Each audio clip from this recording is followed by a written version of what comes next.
Massively multiplayer online role-playing games, or MMORPGs for people who don't want to spend all day saying video game genre names, are way more popular on PC than consoles. In other news, the sky is blue and 2 + 2 remains 4. So console MMOs are traditionally a tough sell. Former Halo developer Bungie reckons it knows what it takes to change that with its next-gen online shooter, Destiny. But how exactly is Destiny going to go where no MMO has gone before? That is, successfully onto a next-gen console.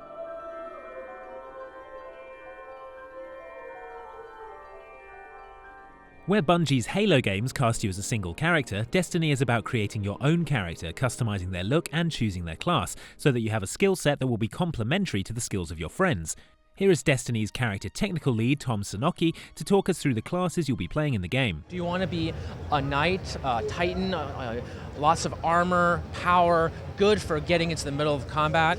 Or would you rather be a hunter, a little more aloof, giving some space between you and the action for some medium-range combat, but fast enough to jump in for the kill if you need to? Or maybe you might like to be a warlock, a space magic user who can wield the forces of the traveler against your foes.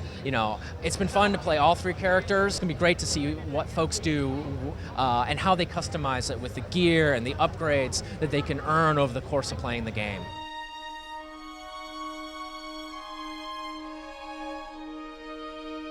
With Destiny being an online multiplayer game, it raises the question of how much you're going to have to play it to get the most out of it, and how it's going to tell the kind of compelling story that console fans have come to expect from a Bungie game. Tom explains. The things I said about Destiny for us is that it's a game that's designed to be compatible with every mood and, at your own pace. It's compatible with your schedule.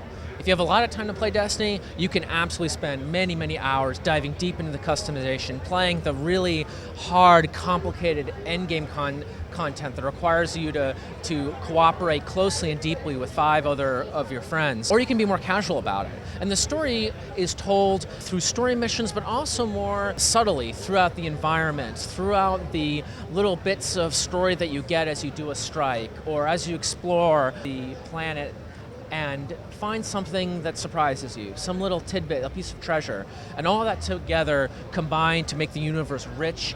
And the players that you come across make that world even more interesting and rich. Just like you might run into acquaintances or friends as you walk down to a cafe, you have a chance to do that in Destiny.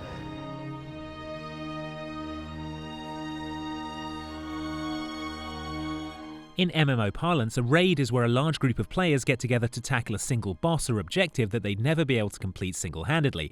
Destiny has raids, but also a more accessible version of the concept known as strikes, to ease us console players into the concept. What a strike is in the core action game that is Bungie's Destiny, you can play a cooperative 3-person mission, match-made or with your friends, to go on an adventure, dive down deep into the planet, find enemies, fight them, defeat them, maybe find some treasure or loot along the way, ending in a fight with a boss. And that's something you can do in half an hour.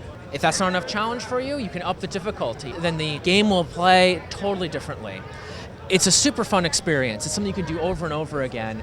And at the end, you'll get rewards and loot for completing it that you can use to upgrade your character.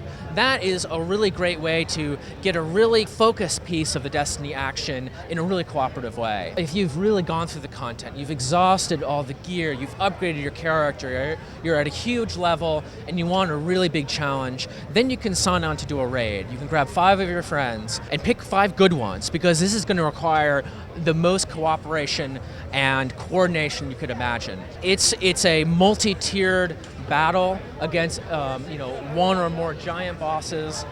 I played with 5 friends on our winter build, one of which actually designed the raid we were doing, and it took us 2 hours to get through a third of the raid. And I can tell you, I've never had so much fun losing in my life. It's a really great experience if you want that ultimate challenge. But nobody has to do that. You can be really casual and spend a lot of time talking and being with other people in the tower if that's what you want. It's a great way to do as much or as little cooperation by yourself or with other people as you'd like.